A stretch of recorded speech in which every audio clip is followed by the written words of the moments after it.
Hello my lovely soul family, आपके लिए एक और रीडिंग लेके आई हूँ जिसका आज का टॉपिक रहेगा आप जिनके बारे में सोच रहे हैं, वह क्या सोच रहे हैं आपके बारे में। डिवाइन गाइडेंस रहेगी, वीडियो के एंड तक रहें। पहली बार आए हैं आप मेरे चैनल पे, सब्सक्राइब करके अपनी एनर्जी को सेंड करें। और ये जनरल रीडिंग रहती है, आपसे रिजोनेट हो भी सकती है, नहीं जितना आपसे रिजोनेट होती है वो वाकई आपके लिए है।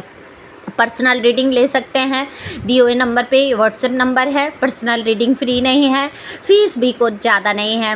और मैं उनका तहे दिल से शुक्रिया अदा करूँगी जिन्होंने, मैंने पिन भी किया है उनका कमेंट, जिन्होंने मुझसे पर्सनल रीडिंग ली और अपने फीडबैक के तौर पे उन्होंने कमेंट्स में लिखा है कि उनको मेरी पर्सनल रीडिंग समझ आई, पसंद आई, 100% उनके लिए ठीक थी।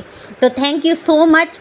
और इसी प्रकार से आप मुझसे पर्सनल रीडिंग ले सकते हैं, अपना फीडबैक दे सकते हैं। अगर कोई चाहता है तो मैं शेयर भी करती हूँ, नहीं तो मैं करती नहीं हूँ, प्राइवेसी रहती है।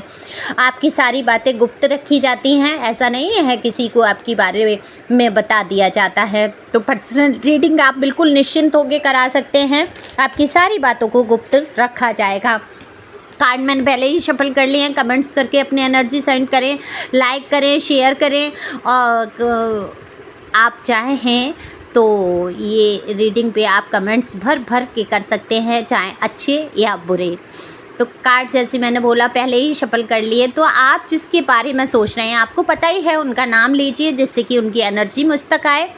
तो आप जैसे सोच रहे हैं, बिल्कुल यहाँ पर मुझे बहुत उदास और निराश और कई उलझनों में वो व्यक्ति नज़र आते हैं। बिल्कुल यहाँ पर बहुत हताश नज़र आते हैं। इस पर्सन या पर्सनी, मेल फीमेल दोनों के लिए रीडिंग होती है। इस पर्सन या पर्सनी के जीवन में कुछ भी अच्छा नहीं चल रहा है।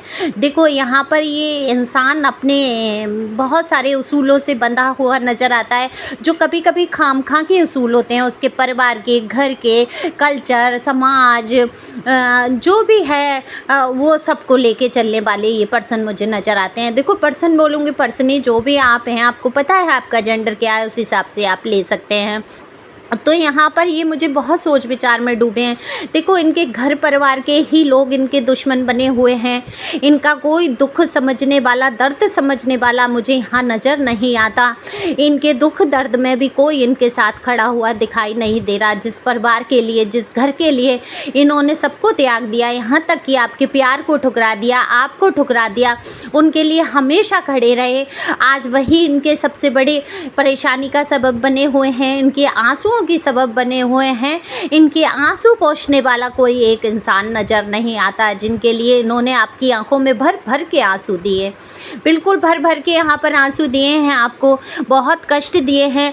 लेकिन जीवन में आप इंतज़ार किसका कर रहे हैं कि इनके आंसू कौन पहुँचेगा? बिल्कुल जी हाँ, इंतज़ार कर रहे हैं आपका। अब यहाँ पर आप कहेंगे नहीं, हम तो नो कॉन्टैक्ट में हैं, हमारा तो रिश्ता पूरी तरीके से ख़त्म हो गया है।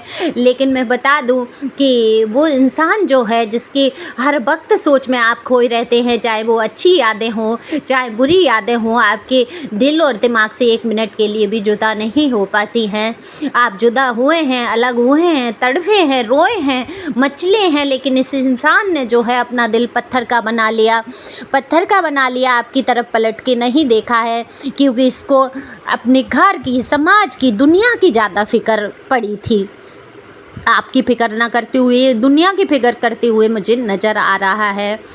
तो वही इसकी फ़िक्र करने वाला मुझे कोई नज़र नहीं आ रहा। अपने ही बच्चों के, अपने ही कहूँगी इनके ही माँ बाप, इनके ही घर वाले, इनके ही अपने जो हैं, इनके सबसे बड़े दुश्मन बन गए बैठे हैं। इनके आंसुओं की वजह इनके घर वाले ही हैं। अपने बच्चे का दुख नहीं समझते, अपने बच्चे के दिल को नहीं समझते, अपना हमेशा रुतबा दिखाना, अपनी हमेशा बातों को मनवाना, हमेशा अपने अंडर में रखना, चलाना। और ये जो भी है पर्सन या पर्सनी, ये बिल्कुल सुनते भी हैं उनके लिए जी जान दे देंगे, त्याग कर देंगे अपनी पूरी ज़िंदगी का। लेकिन इनको समझना चाहिए कि सारा कुछ करें। देखो ऐसा नहीं है कि मैं यहाँ किसी के कह रही हूँ कि घर परिवार का साथ ना दें, केवल प्यार का ही साथ दें।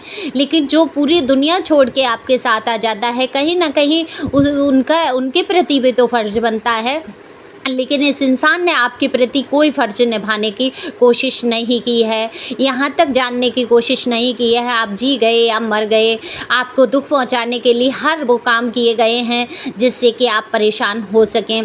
तो आपके लिए बहुत सारी परेशानियाँ खड़ी की हैं इस इंसान ने, और इसके माध्यम से कराई गई हैं, क्योंकि इनके घर परिवार वालों को आपका प्यार, आपका रिश्ता, आपका जो मजबूती से साथ था बिल्कुल भी पसंद नहीं आ रहा था। देखो, आपके रिश्ते में बुरी तरीके से ग्रहण लगा है। बहुत प्यारा एक खूबसूरत रिश्ता मैं यहाँ पर देख पा रही हूँ, दोनों ही तरफ से प्यार। और ये प्यार ऐसा नहीं है कि ख़त्म हो गया है, कहीं ना कहीं आपको भी इनसे आज भी लगाव है और उस इंसान को भी आपसे बहुत सारा प्यार है। तो आपका इंतज़ार करते हुए नज़र आते हैं। ईगो से ज़रूर भरे हैं, घमंड से भरे हुए हैं। घमंड अपने आप को मिटा देंगे, मिट जाएंगे, पर अपना घमंड नीचे नहीं होने देंगे। आपसे सीधे मुंह बात ना करना, आपको दुख पहुंचा देना और फिर खुद भी दुखी होना, यही इस इंसान की दिनचर्या बन गई है। आंसुओं को अपने ही हाथों से पोंछते हुए नजर आ रहे हैं। कोई इनके पास दो शब्द हमदर्दी के बोलते हुए नहीं नजर आता है। तो इनके ही घर वालों ने इनकी ज़िंदगी को तबाह कर दिया, इनको खा लिया, ख़त्म कर दिया, इनके एक पूरे बसे बसाए परिवार को नष्ट कर दिया। लेकिन ये इंसान फिर भी समझने की कोशिश नहीं कर रहा है। तो आपको यहाँ पे क्या करना है, डिवाइन गाइडेंस यही है, आपको ज़्यादा नहीं सोचना है, आपको अपने दिमाग पे प्रेशर नहीं देना है, क्योंकि होगा वही जो राम रच राखा। तो ईश्वर ने इनकी नियति में ये लिख दिया है। दुख कई कर्मों, कहते हैं ना, कई जन्मों के कर्माज हो जाते हैं। तो ये आपका जो बिछड़न है, जो बिछोह है, ईश्वर परमात्मा की ही देन समझते हुए आप आगे बढ़ें, खुश रहें, मस्त रहें। किसी के दुख को आप कम नहीं कर सकते हैं, क्योंकि यहाँ एनर्जी ऐसी नहीं है, ये इंसान ऐसा नहीं है आपकी हमदर्दी के दो शब्द भी सुनना पसंद करे। तो आप ही क्यों इसके लिए मर जाएं। आगे बढ़ें, खुश रहें और जानने की कोशिश ना करें कि इस इंसान की लाइफ में क्या चल रहा है। तो thank you for watching my channel. Thank you angel, thank you God, thank you viewers.